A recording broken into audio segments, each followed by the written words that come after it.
Welcome to our YouTube channel Sandra Advanced Education. Okay students, today we are studying subject history of class 8th and this is the second chapter. Name of the chapter is From Trade to Territory. व्यापार से साम्राज्य तक.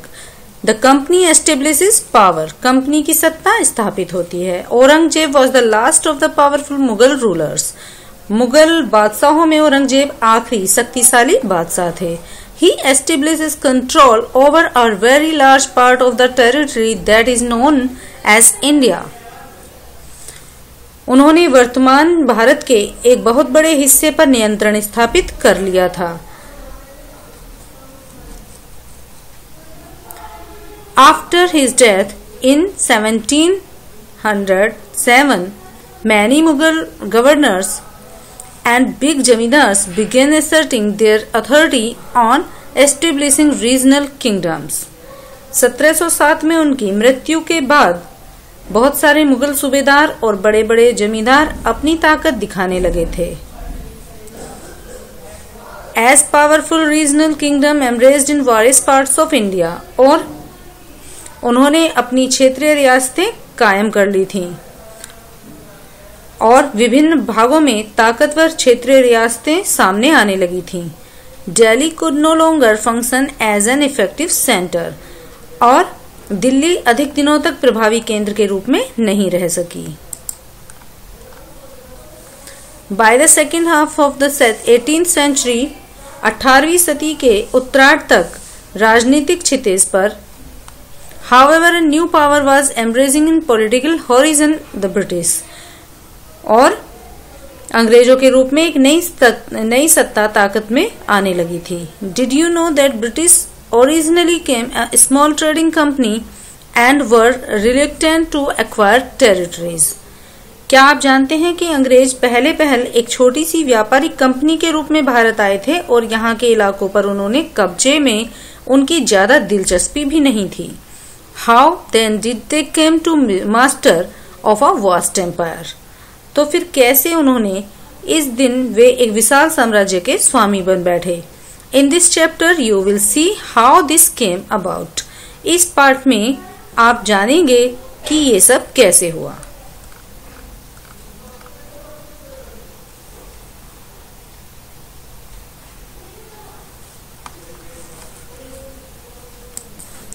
East India Company comes first.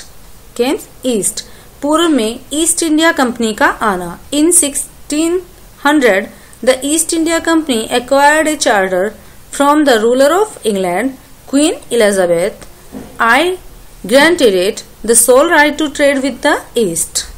सन 1600 में East India company ने England की महारानी Elizabeth प्रथम से चार्टर अर्थात इजाजतनामा हासिल कर लिया और जिससे कंपनी को पूरब से व्यापार करने का एक अधिकार मिल गया.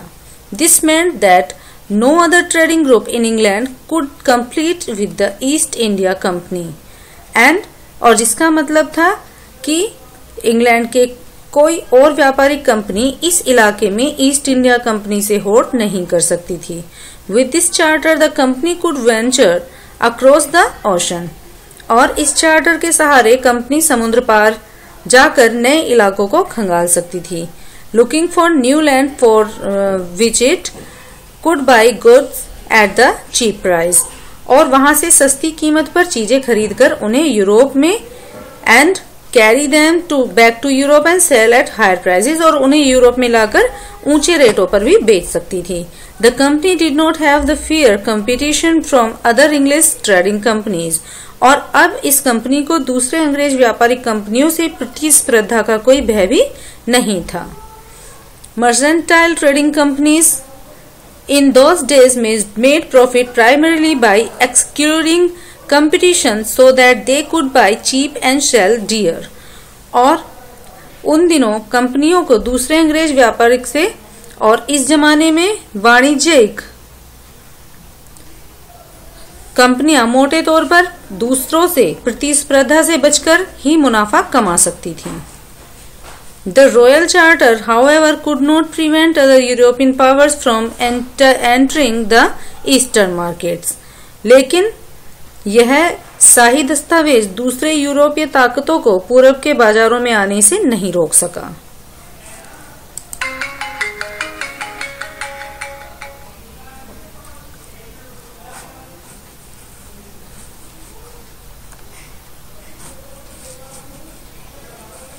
By the time first English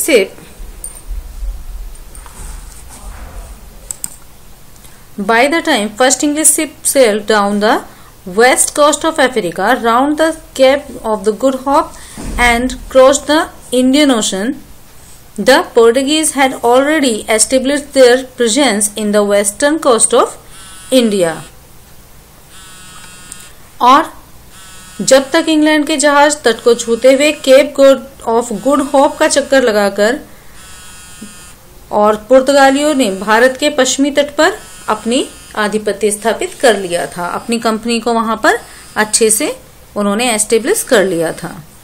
and had there base in Goa, और अपना गोवा में भी अस्तित्व बना लिया था। इनफैक्ट वास्तव में it was Vasco D gamma, ये केवल वास्को डी गामा थे, अ पोर्टुगीज एक्सप्लोरर जो कि पुर्तगाली व्यापारी थे, and who had discovered the sea route to India, जिन्होंने भारत के लिए इस समुद्री रास्ते को खोजा था इन 1498 1498 में।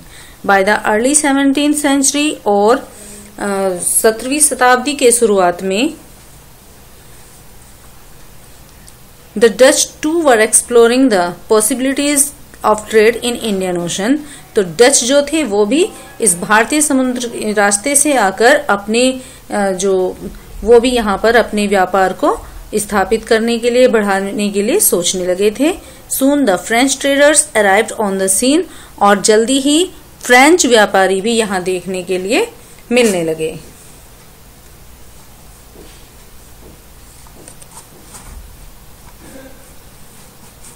The problem was that all the companies were interested in buying the same things. और सबसे बड़ी समस्या ये थी कि सारी कंपनियां एक ही सामान, एक ही वस्तु को खरीदने के लिए इंटरेस्टेड थी या उसको रुचि ले रही थी उसमें। The fine qualities of cotton and silk produced in India, जो बहुत अच्छे प्रकार के सूती और सिल्क वस्त्र इंडिया में उत्पादन जिनका होता था, had a big market in Europe, उनकी यूरोप में बहुत ज्यादा बड़ी मार्केट थी, बहुत ज्यादा उनकी डिमांड थी, मांग थी। Pepper, clove, cardamom and cinnamon too were the great demand, और इसके साथ साथ काली मिर्च, लौंग, इलायची आदि चीजों की भी मांग बहुत ज्यादा थी। Competition amongst the European companies inevitable pushed up the prices, और इन कंपनियों के कंपटीशन ने, प्रतिस्पर्धा की वजह से इन सब वस्तुओं के जो प्राइस थे, वो रेट थे, वो बहुत ज्यादा हाई कर दिए थे। At which these goods could be purchase, जिन पर कि ये सब वस्तुएं खरीदी जाती थी। And this reduce the profit, और जिससे कि लाभ की कमी हुई। And that could be earn, जो कि वो कमाते थे। The only way the trading companies could flourish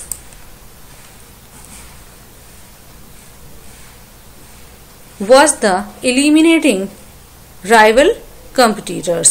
वो क्या था, केवल उसको जो कि उनके कंपटीटर थे, उनके जिनसे कंपटीशन चल रहा था अदर कंपनीज से, उनको ही एलिमिनेट करना था या निष्कासित करना था। The urge to secure market therefore led to Fyers